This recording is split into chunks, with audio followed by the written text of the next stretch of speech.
मामा। दुल्हन, ए दुल्हन, कैसे घघेस खड़ी है? दुल्हन, ए दुल्हन, रुक जाओ तू।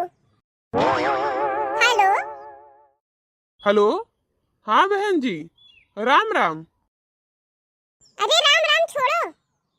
कैसे तोहर बिटिया रही जन हमरे बेटवा बियाह करवाई दियो? 5 दिन हो गए ना, ये बोले ना कुछ करे ना सुने, मुंह बंद किए पड़ी रहा थी।